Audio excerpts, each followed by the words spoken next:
E bem-vinda à série Mulheres, preparada especialmente para o ecossistema da PUC Angels, pelo Comitê SG Impacto Positivo. Estamos explorando diferentes temas necessários para ancorar o mês dedicado às mulheres no mundo. Eu sou a Camila Duarte, presidente do Comitê SG Impacto Positivo, engenheira ambiental e fundadora e CEO da Extrategia Consultoria Empresarial. Estou recebendo hoje a Thaisa Rodrigues, que é advogada, especialista em Direito e Processo do Trabalho, especialista em Gestão Jurídica de Empresa pela Unesp, mestre, doutora e pós-doutoranda em Ciências pela Universidade de São Paulo, pesquisadora nas áreas da saúde mental do trabalhador e gestão de riscos psicossociais. Gente, e ela é iniciadora do projeto de lei 3.588 de 2020, que visa regulamentar a gestão dos riscos psicossociais. Olha que incrível! Nem tô trazendo a master aqui do tema, né? E no episódio de hoje nós iremos conversar justamente sobre esse tema, segurança psicológica e ambientes seguros. Thaisa, muito bem-vinda! Muito obrigada, Camila, pelo convite. É uma alegria imensa estar aqui com você hoje, falando desse tema tão necessário, tão urgente nos dias de hoje, no mundo do trabalho, no mundo social, onde as mulheres, onde os profissionais, trabalhadores estão inseridos de alguma forma, e por que não a gente abordar principalmente a segurança psicológica e os fatores psicossociais relacionados ao trabalho. Muito obrigada mesmo pela oportunidade. É uma honra estar com você aqui também. Vamos colaborar muito com o ecossistema, com essa pauta.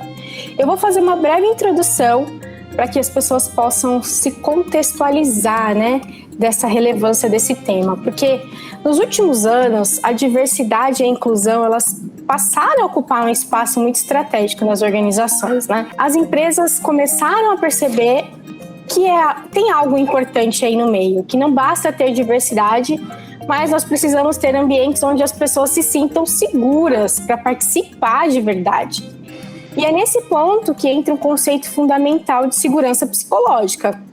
O termo ele foi desenvolvido pela pesquisadora Amy Edmondson, professora da Harvard Business School, que define segurança psicológica como a percepção de que é seguro se expressar em um grupo sem medo de punição, humilhação ou retaliação. Ou seja, um ambiente onde as pessoas podem fazer perguntas, compartilhar ideias, admitir erros, até discordar sem medo de consequências negativas. Esse tema ele se torna ainda mais relevante quando a gente fala de experiências das mulheres no ambiente profissional.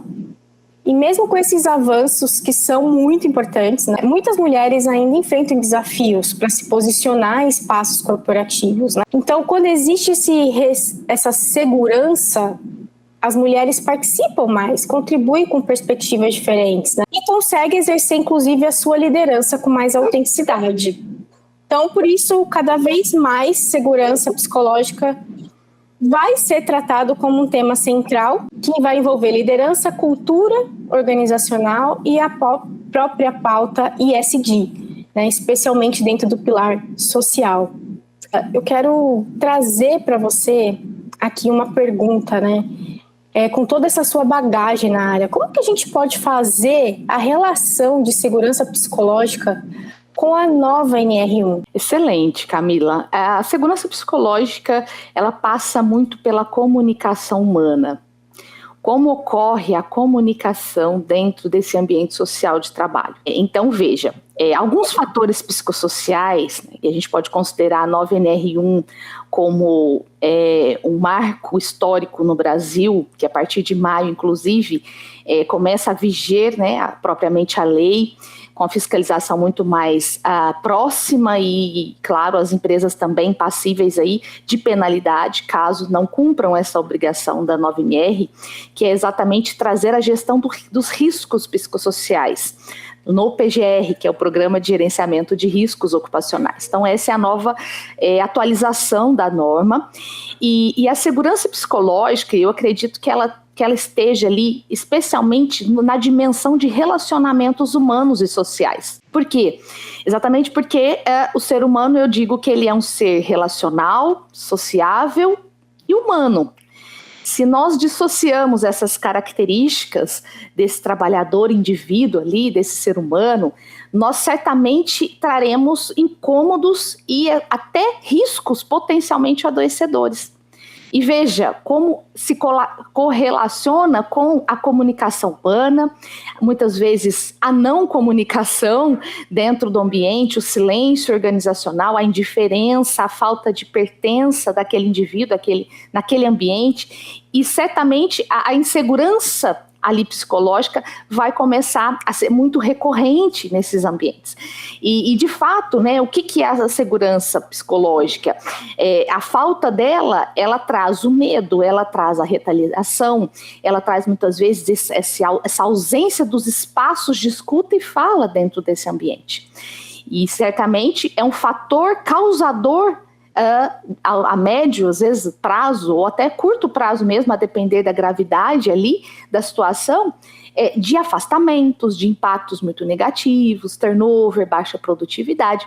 Então, veja, né, a segurança psicológica ela está muito relacionada a pelo menos uma dimensão muito forte da gestão do risco psicossocial, que é exatamente o relacionamento humano e social dentro desse ambiente de trabalho. E quando a gente olha para a realidade das organizações hoje, a gente ainda percebe que existe uma grande distância entre o conceito e a prática, porque está começando a norma, né, a legislação, precisa ter muitas mudanças ainda de mentalidade. Empresas afirmam valorizar diálogo, diversidade, participação, mas no dia a dia a gente ainda percebe comportamentos que não condizem com isso, né? As pessoas estão em ambientes em que preferem se calar a correr risco de se expor em alguma coisa. Thaisa, para nos ajudar a entender melhor essa dinâmica na prática, quais são os comportamentos de liderança que mais destroem a segurança psicológica dentro das organizações? Muitas vezes sem que os próprios líderes às vezes percebam, porque já, como a gente pode dizer, sempre foi assim. Sim. A gente, na verdade, não pode, né, admitir mais essas práticas.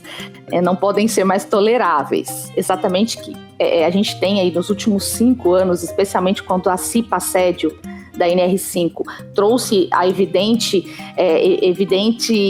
necessidade ali de ter o treinamento, por exemplo, voltado para assédio moral, violência psicológica, discriminação, assédio sexual. Então, veja, práticas como assédio moral, né?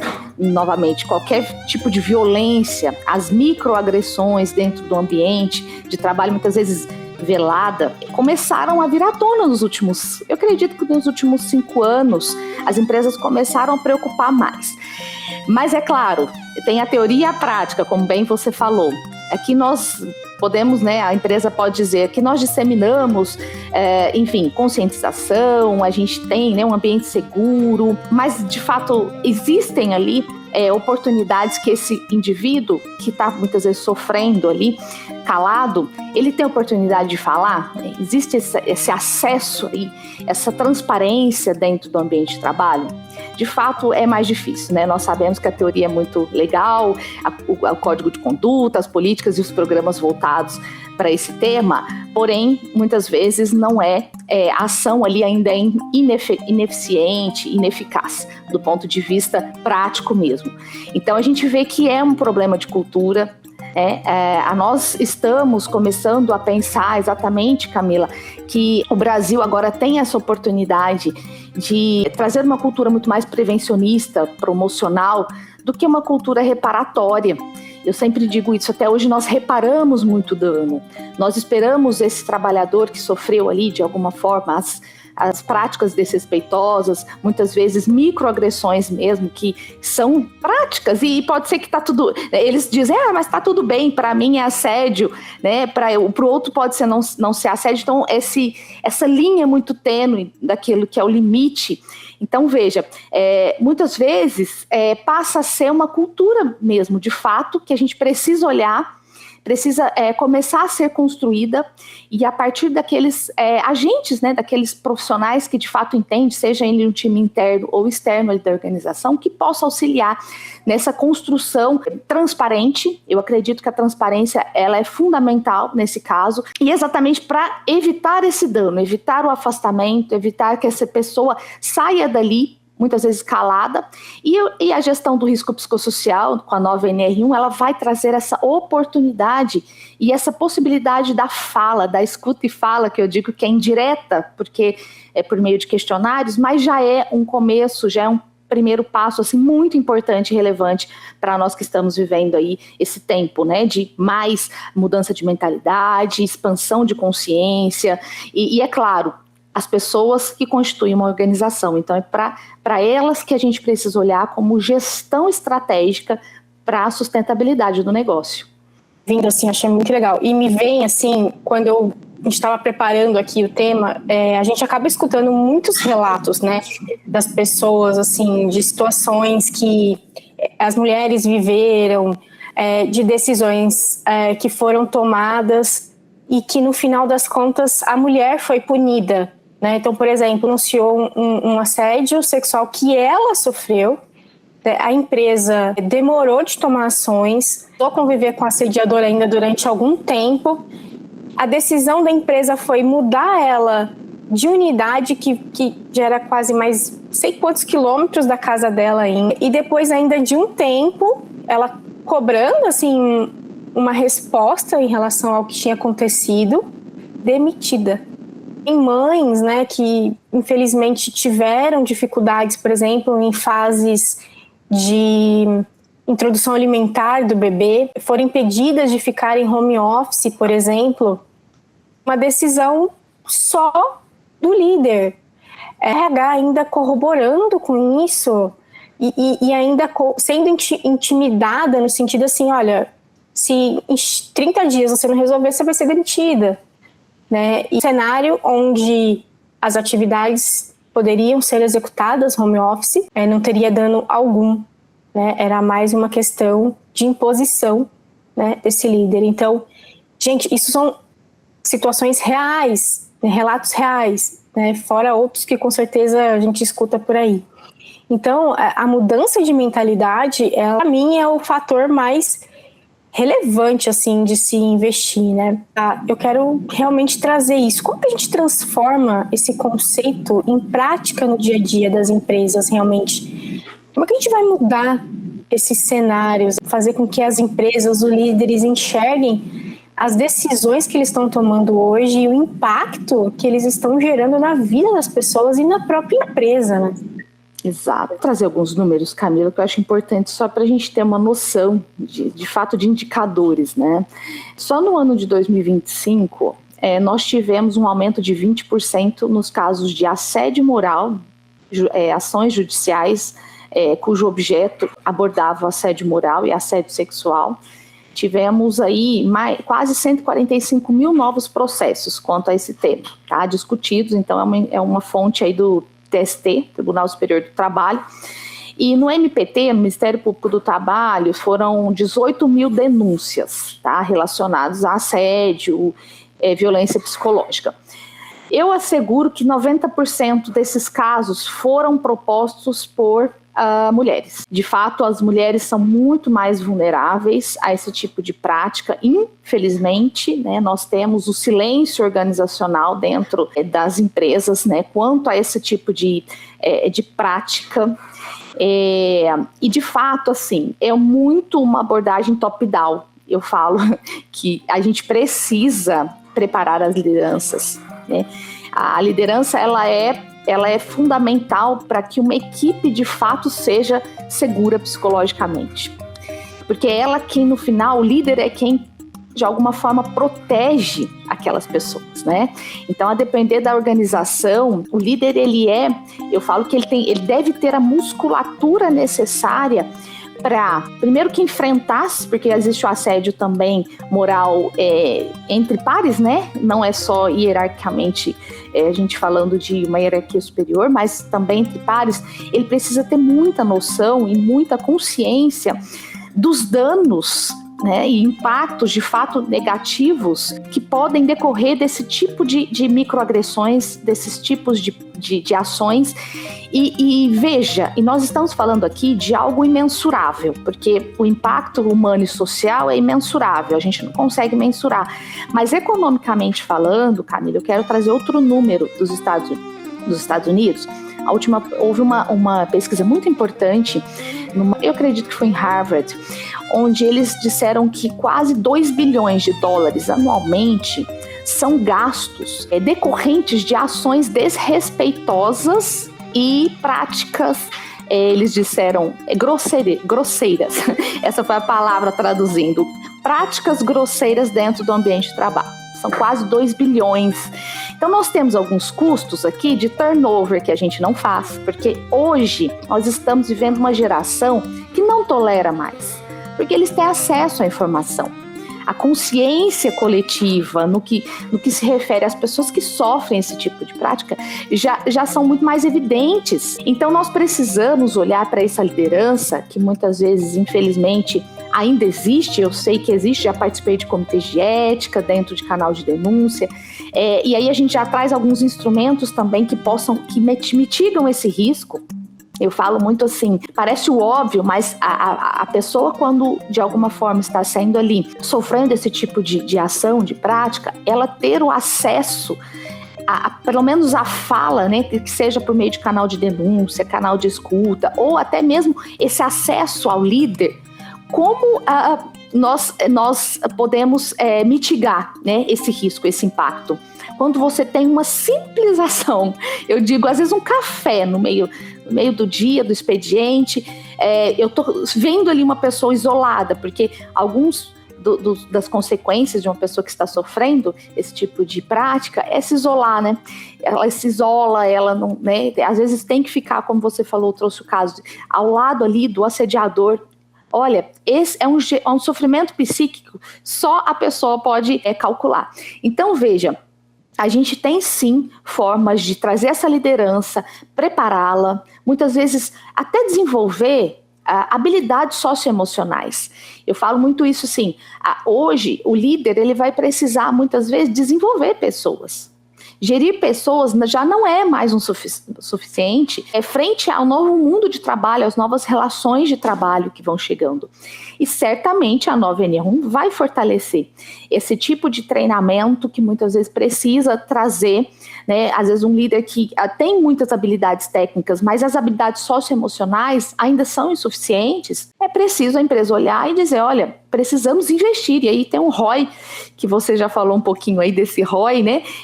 A gente falou no começo da nossa conversa, o retorno sobre o investimento. O OMS já diz que quando eu invisto $1 em investimento humano, em desenvolvimento de pessoas, retornam-se $4,5 em produtividade e lucratividade. Então nós temos aqui a ciência, então precisamos trazer esses indicadores. Eu acho que trazer isso para a mesa, para pautas, como vocês têm feito, é maravilhoso, porque acho que quanto mais pessoas conscientes, mais a gente consegue progredir, mais a gente consegue construir ambientes muito mais seguros e saudáveis. E esse é, de fato, né, o sentido do trabalho. É eu estar dentro de um ambiente social que possa me acolher, que possa me dar acesso de escuta e fala, que eu possa me sentir pertencida, com perspectiva de crescimento. Esse é o grande sentido do trabalho. Não pode ser outro. Nós estamos falando em construir uma cultura organizacional que é baseada no cuidado, na confiança, na prevenção, né? Onde as pessoas se sentem realmente respeitadas e responsáveis por esse ambiente que constroem juntas, né? Eu fico imaginando realmente a pessoa ter que conviver com o assediador, ter que conviver com a dor de ter que deixar um bebê que não está se alimentando, que depende do leite, e ele chegar em casa ainda, às vezes ter que correr para o hospital porque o bebê não deve ter passado bem o dia. Além disso, né, eu acho que esse retorno aí que você citou é muito maior, se for considerar, porque e o impacto das pessoas que ficam, né, dentro dessa organização? Qual é a mensagem, né, que você está deixando para quem está trabalhando ali? Você cria um descompasso completo de confiança total, né? As pessoas acabam desacreditando em qualquer programa que você queira estabelecer. porque a prática não condiz, né? Então, esse ponto da cultura organizacional tudo que você falou, assim, me remete para isso. Com certeza. E exatamente quando a gente fala, Camila, em alguns instrumentos muito importantes e que muitas vezes não requer grandes custos financeiros, né? Muitos investimentos, porque às vezes o que eu vejo muito as empresas falarem, especialmente sobre NR1 aí no último ano, essa resistência a dizer, nossa, mais uma coisa, mais uma obrigação, mais um encargo. Pessoal, a gente pensar, né, Camila, exatamente nesse ROI, porque a gestão estratégica de pessoas, ela vai passar muito pelo relacionamento humano. De novo, a gente lidar com pessoas e as empresas são constituídas de pessoas. Nós estamos vivendo um novo tempo, novas gerações entrando no mercado, né? Quando você fala desses fatores, né, que aí causam de fato um sofrimento psíquico, você deixar um filho que às vezes em casa e de repente a empresa, é mais fácil ela demitir essa empregada, essa funcionária, do que conversar, chamar para uma conversa e falar como que eu posso te ajudar. Eu vejo assim, são práticas tão simples, e como instrumentos da comunicação não violenta, a escutativa, espaços, né, de rodas de conversa, a gente não está falando aqui em psicoterapia online, nada de outro mundo, assim, que você precisa implementar grandes programas de saúde mental, né? A gente está dizendo exatamente práticas humanizantes, processos humanizantes de comunicação humana e que fazem toda a diferença. Hoje, nós precisamos olhar também para as pessoas que têm como prioridade as carreiras. Eu, estudando um pouco carreira com a Tânia Casado, dentro da USP, a gente percebe o seguinte: o primeiro pilar ali de prioridade hoje para os grandes profissionais é qualidade de vida, ter esse equilíbrio entre vida social, trabalho, família, e depois flexibilidade, né, de horários, de jornada. E o terceiro ou quarto é o salário. Então, veja, nós falamos de práticas muito, às vezes, simples, de serem implementadas no ambiente. E como é que eu posso, né, fazer essas práticas? Já trazendo um pouco aí do canal de denúncia como instrumento, a comunicação não violenta, essa cultura também de educação e desenvolvimento dentro das empresas, muitas vezes um treinamento de forma frequente, e a gestão dos riscos psicossociais, fazendo uma correlação aqui, ele vai trazer esses indicadores, esses números muito claros, Camila, porque nós vamos detectar ali, primeiro, a identificação dos riscos psicossociais, e aqui nós temos alguns fatores relacionais, como eu já mencionei. Nós vamos ver o risco daquela organização. Então, veja, sempre uma abordagem coletiva, uma abordagem global, e depois nós vamos para o plano de ação. E no plano de ação eu consigo, inclusive, implementar as medidas associadas àquele risco, que de fato já tem resultado fora do Brasil. Eu digo que a NR1 não surgiu do além. A nova NR1, ela surge de, pesquisas aí de 20 anos dentro já da ciência. Cientistas já aprofundam o tema, OIT e OMS trazem, reforçam e validam a cultura prevencionista para a mitigação do adoecimento mental no ambiente de trabalho por meio da gestão dos riscos psicossociais. Então, veja, nós temos grandes organizações mundiais que já dizem que, se nós olhamos para esses aspectos muito mais prevencionistas, protetivos, nós conseguimos mitigar muito o impacto dos danos do adoecimento, das questões financeiras, e aquelas que a gente consegue mensurar e aquelas que a gente também não consegue mensurar, porque não existe como nós falarmos, por exemplo, em números altíssimos de afastamentos por transtornos mentais, que é o que tem ocorrido, Camila, e muito, muito relacionado, de novo, à insegurança psicológica dentro do ambiente de trabalho.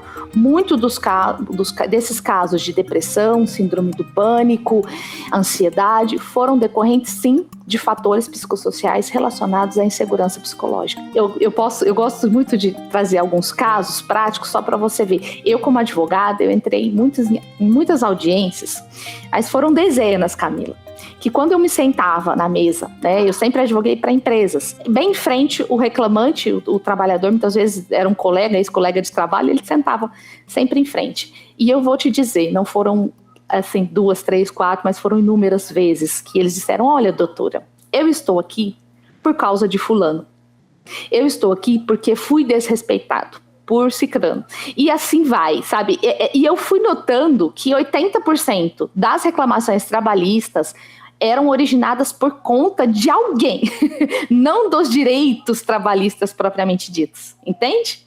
Então veja, nós estamos no fato de uma cultura prevencionista, é não esperar o dano acontecer. São os riscos invisíveis? São os riscos invisíveis, mas são os riscos que podem sim ser geridos de forma estratégica, podem ser mitigados por meio de práticas muito simples. Então essa cultura que a gente começa a construir no Brasil aí, e se Deus quiser, a partir de maio, Camila. Ai, maravilhoso. Quem não quer, né, gente? Eu fico pensando, quem que não quer um ambiente seguro, né, onde você é respeitado? Eu fico me perguntando se tem alguém que pensa diferente e por que pensa diferente. Eu acho que também, na sua fala, eu sou muito de processo também, eu tenho muito essa coisa da minha experiência toda voltada à excelência, né, de negócios e tudo mais, então me vem até essa curva de nível de maturidade que eu acho que vai ter que ser implementado nas empresas, né? Qual é o nível de maturidade e consciência de cada líder para que tenha ações, inclusive,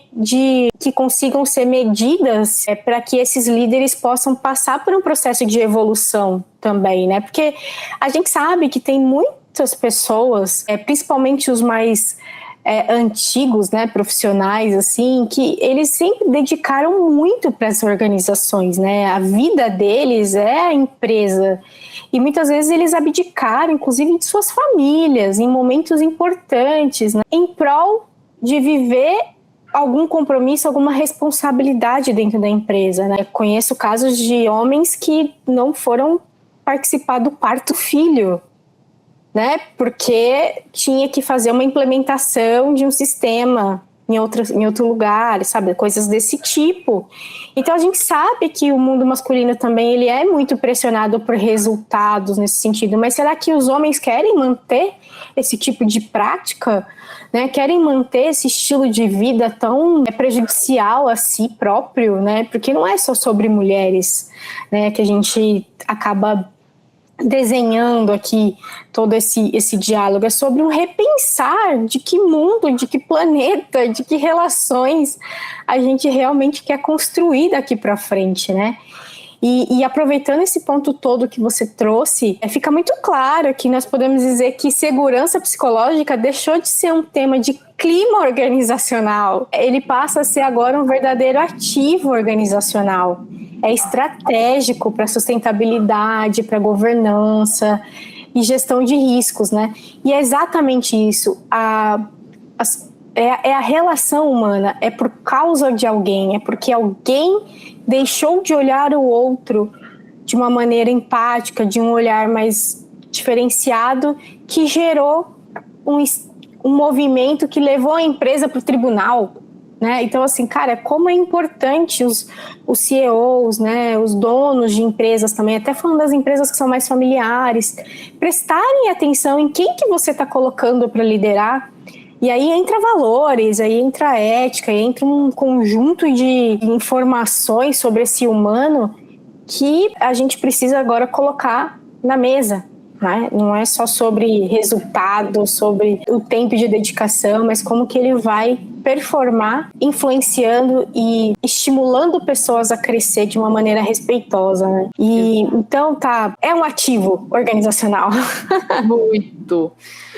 É um ativo e é necessário a gente debater sobre esse ativo, porque eu vejo que ainda existem muitas resistências, Camila. Não é mimimi, não é vitimizar as pessoas, os trabalhadores, né? A gente ainda tem, infelizmente, tá, este lado. E eu acredito muito na educação como transformação.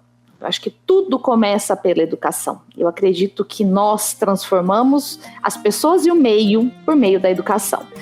Então essa construção ela é educativa também ela é de consciência, mas ela é assim, a gente cada vez mais trazendo pautas como essas para a mesa, de forma transparente, dizer, olha, não é mais tolerável esse tipo de prática. Existem impactos, existem consequências e nós precisamos olhar para esse ativo como sustentabilidade do negócio. Eu digo sempre assim, Camila, eu vou trazer uma experiência que eu tive dentro da USP, na Faculdade de Psicologia da USP. Eu era, na verdade, um peixe fora d'água. Eu era a única advogada dessa disciplina no doutorado, mas eu disse o seguinte para o professor Malvese, que é a referência no Brasil em Psicologia Organizacional do Trabalho. Eu disse, professor, ou se humanizam as relações de trabalho, ou dificilmente as empresas se sustentarão. Eu tive essa fala. E ele disse, Thaisa, é coragem. Coragem, né? Já tem uns 5 anos, era bem pandemia, assim. É coragem, mas eu tô com você, no sentido de quanto mais a gente debater esses tipos de práticas e trazer de fato os impactos e aquilo que de fato é aplicável, não é nada do além, não é nada fora disso. Às vezes, práticas respeitosas, como você disse, a gente tem que falar sobre isso, né? Em pleno século XXI, é necessário. Eu acredito que a gente começa a construir esses espaços seguros, a gente começa a construir falas que são principalmente vindo dos líderes, porque é eles quem dirigem e guiam uma equipe. Essa necessidade de a gente falar de ativos e falar que de fato existe um ROI, e aí o ROI, eu digo isso porque quando a gente pensou na startup, a primeira pergunta que me fizeram, tá, dentro de um ambiente de saúde, inclusive, foi: me mostra o ROI, me mostre o seu ROI. Então nós vamos ter que falar assim, de números, de indicadores, de dados, de mapeamento de informações, para a gente colocar esse assunto na mesa e dizer, olha, deixa de ser um passivo e começa a ser um ativo no contexto do ambiente social brasileiro, e a gente precisa levar isso para as organizações, e educação é o primeiro passo, Camila. Eu não consigo ver outro meio, sabe, que não a educação, a sensibilização e a conscientização de que de fato é necessário a gente falar sobre o ESG no pilar social, até porque as empresas que sustentam o Brasil, eu digo que não são as pessoas físicas, mas as empresas que pagam os grandes os impostos, elas que levam, são motor da evolução, motor do progresso. Então a gente precisa acreditar sim que as empresas são capazes dessa mudança cultural, essa mudança de mentalidade, para a gente poder com certeza ir progredir cada vez mais. Eu também acredito muito, a gente já criou tantas coisas lindas, né? E você falou do ROI, e aí fica o convite, porque não é só sobre o ROI em si, né? Eu chamo de ex-ROI, porque é até algo que eu desenvolvo dentro do meu negócio, que é o Extend ROI, que a gente inclui de fato dentro dessa métrica o impacto socioambiental das nossas decisões, né? É o custo do nosso sim, que às vezes é invisível, às vezes é um sim para um não, que você está deixando passar, né? E hoje a gente já consegue metrificar tudo isso. E tá, essa mudança de mentalidade, óbvio, assim, me veio aqui, assim, agora, esse insight, ouvindo você, que também vai precisar acontecer com os funcionários, porque nós, como pessoa física, nós também precisamos aprender a nos cuidar, a administrar melhor nossas emoções, a cuidar da nossa saúde, a entender que a nossa saúde física, mental e até espiritual, né, a gente pode colocar nesse sentido também, ela também é o nosso ativo, né, porque se a gente não ficar bem, a gente também não vai saber lidar com todas essas situações e saber se posicionar de maneira segura também nos ambientes, né. Então, para mim também me remete esse lado de autocuidado, do lado do funcionário, né? E é o que você falou, a educação para as empresas, para que as empresas também consigam educar os funcionários dessa importância de trazer o autocuidado, né? Essa questão mais forte para o ser humano, para as pessoas, né? Então a gente conseguir impor esses limites, né? Eu não vou abrir mão de estar com a minha família por conta de um projeto, eu preciso negociar. essa relação e entender isso que é um valor para mim. Então, acho que é uma reconstrução legal. E aí, essa mensagem que a NR1 traz é muito clara, né? Não basta gerenciar máquinas e processos, a gente precisa cuidar das condições organizacionais, né? Das pessoas, para não gerar esse adoecimento no trabalho. E aí, essa mudança de mentalidade vai acontecer para todas as frentes, né? Para dentro da empresa e vai reverberar para fora da empresa. Você concorda? Excelente. Assim, o seu ponto é cirúrgico. Isso começa de dentro para fora, né? Novamente, a gente fala do ambiente social de trabalho, que ele adoece, se ele adoece ou não, com certeza a sociedade paga por isso ou não. Porque eu falo, quando uma pessoa adoece, todo o entorno dela é afetado, a família é afetada, o ambiente social, a inutilidade gerada ali, a incapacidade, a disfuncionalidade daquele trabalhador, com certeza impacta, né? A previdência social, impacta, né? E principalmente a família, que é mais triste. Mas eu sempre digo, Camila, corresponsabilidade, tá? A gestão de riscos psicossociais, ela traz a corresponsabilidade também do trabalhador. Ele precisa ser protagonista das ações. Então, veja, nós falamos em participação ativa, expressamente na nova NR1, que os trabalhadores eles precisarão participar tanto da identificação dos riscos e depois do plano de ação, exatamente se envolvendo nas ações, e depois no monitoramento. E como é que ele pode ser preparado para participar da gestão dos riscos psicossociais? Por meio da sensibilização e da conscientização que a gente bem falou. Ele precisa entender o que ele vai responder no questionário, como que vão ser identificados esses riscos, e ele precisa entender, por exemplo, o que é um assédio, porque ali terão alguns itens de assédio para ele responder. Ele precisa entender algumas condições de saúde, para que ele seja o mais verdadeiro e honesto possível nas suas respostas, porque a identificação do risco aqui vai impactar com certeza qual é o plano de ação que eu vou precisar implementar na organização. Então a gente traz para o centro também o trabalhador, como protagonista, como corresponsável dessas ações, e mais do que isso, a gente traz uma certa emancipação desse trabalhador. Porque à medida que eu olho para esse cenário muito mais de educação, de prevenção, eu preciso trazer educação primeiro. Então, assim, a conscientização ela vem por meio da educação. Então, como que eu vou olhar? Eu vou olhar para a minha saúde, né? Eu preciso, sim, promover autocuidado, eu preciso promover, inclusive, autoconhecimento, se possível, né? As empresas que estão muito forte aí em educação corporativa, eu acho fantástico, né? Algumas até de forma muito ativa, já estão trazendo para o centro esse trabalhador e muitas vezes dando consciência a ele, né, emancipando de alguma forma, desenvolvendo tanto habilidades socioemocionais como aquelas habilidades, né, eu até vi esses dias alguns cursos de gestão financeira, porque tudo impacta. Somos seres integrais, como você bem falou. Somos constituídos de corpo, mente e espírito.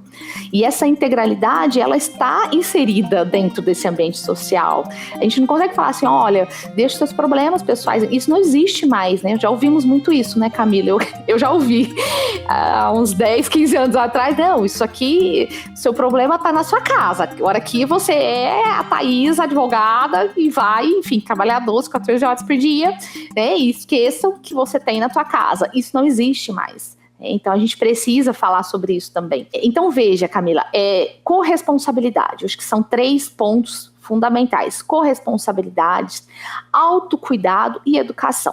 Eu acredito que esse é um pilar, assim, que a gente pode trazer para esse centro, quando nós falamos no trabalhador, que ele vai precisar, sim, ser protagonista da sua história, dentro dessa organização, longe de vitimismo, longe de proteção, assim, abordagens protetivas exageradas. Eu acho que a gente fala em riscos psicossociais de proteção, mas não abordagem protetiva excessiva, né? E muitas vezes pessoas também confundem muito isso, né? Que é segurança psicológica e o que é abordagem excessivamente protetiva. Não. A gente precisa trazer, de fato, esse trabalhador para o protagonismo, né, para o centro, mas ele como uma peça fundamental, ativa, que vai, sim, participar de todas as ações do processo de gerenciamento de riscos psicossociais.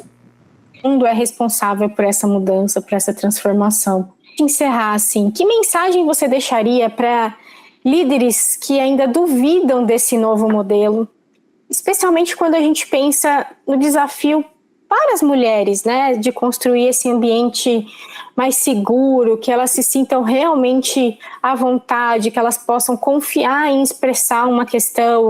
Ela precisa ser humanizada, e uma liderança humanizada não é uma liderança boazinha, vamos dizer assim. É uma liderança que de fato entende o ser humano. Primeiro, o líder precisa se autoconhecer, né? Eu acredito que o primeiro passo de qualquer liderança, qualquer líder, gestor, passa pelo autoconhecimento. Não dá para você gerir e guiar pessoas, ou um time, ou uma equipe, se você não se conhece. E eu tenho como máxima, Camila, para mim, a máxima das virtudes, humildade. Um líder, ele precisa ser humilde. Se ele não tiver humildade, ele não vai avançar muito. E ele não pode estar nesse lugar de gerência, de gestão. Não dá. Então, quando eu digo uma liderança humanizada, é uma liderança que, de fato, envolve a sua equipe, propõe resultados, propõe metas, não tem problema algum. A gente fala muito, de metas, pressão psicológica, todo aquele, metas por resultados inatingíveis. Não. O líder humano, ele vai conseguir, sim, colocar as metas, mas de forma muito transparente, de forma muito acessível, e, é claro, a abertura da escuta e fala, de novo, aquilo que parece óbvio. E a gente não sabe tudo. E tá tudo bem, mas eu preciso estar sempre buscando esse desenvolvimento e essa evolução como líder. Porque, afinal, eu tenho uma equipe que depende muito de mim, né? Então, eu vejo que tudo começa pelo líder. Esses dias para trás, uma frase do Flávio Augusto, quando foi questionado, né, da geração valor, eu gosto bastante dele, ele é um cara de vendas, né? Mas ele diz, o problema não é o Brasil, não é a nova geração, o problema não são as crises que a gente tem passado, mas o problema é a falta de líderes competentes. Então, o líder preparado e o líder competente, ele é, acima de tudo, humilde, ele precisa ser humilde para ele se desenvolver. Nessa perspectiva, Camila, eu trago, assim, muita esperança para essa nova liderança que vem entrando no Brasil, acho que muito mais consciente, muito mais aberta a mudanças, e a nova NR1, de novo, vai trazer essa oportunidade, né? Essa oportunidade de envolvimento da liderança em todas as ações da gestão estratégica de pessoas para a sustentabilidade dos negócios. E tudo passa pelo ser humano. Não tem como a gente construir nada sem o ser humano, sem o líder. E de fato, assim, faz toda a diferença, né? Quando ele tem as habilidades mais estratégicas, o resultado é, assim, absurdo. A gente tem impactos maravilhosos dentro das organizações. Então, que a gente possa estar sempre aprendendo com humildade, né, e esperar de fato que essa liderança aí da geração que vem chegando no mercado, que precisa tanto às vezes dessa inteligência emocional, que a gente sabe, mesmo de estrutura, a gente já está vendo isso acontecer, mas tem potencialidades assim maravilhosas, né? Foram inseridos e nascidos já dentro da tecnologia. Outras questões que a gente precisa falar de inteligência artificial, como é que esse líder vai lidar com essa inteligência artificial, aliando aí tudo que é necessário para que as pessoas evoluam, as empresas evoluam, e a gente aí, de alguma forma, globalmente, né, nesse contexto brasileiro, evolua juntos e construa aí um mundo mais seguro, saudável, né, e sustentável. Não é apenas uma agenda de bem-estar, né, e fica muito claro isso. Esse é um caminho para que as organizações, de forma concreta, sigam mais inovadoras, sustentáveis e, de fato, preparadas para esse futuro, porque essa mudança, ela não é só para as mulheres ganharem, né? A equipe, para as empresas, a sociedade como um todo, né? Então, que a gente possa expandir a forma de enxergar essa mudança, que a NR1 também. Thaís, muito obrigada por essa troca, o tempo passou rápido. E você que nos acompanhou até aqui também, muito obrigada. E eu convido você a continuar o debate, não precisa encerrar aqui. Só que aí nos comentários agora, deixa suas percepções, como que você tem, que mudanças você já tem percebido aí com a NR1 aí no seu ambiente de trabalho. Compartilha com a gente, comenta. Eu tenho certeza que tudo isso vai ampliar ainda mais esse debate tão importante. Muito obrigada, Camila, mais uma vez pela oportunidade. Foi uma alegria imensa debater com você esse tema. Maravilha, gente. Até o próximo episódio, hein? Tem mais.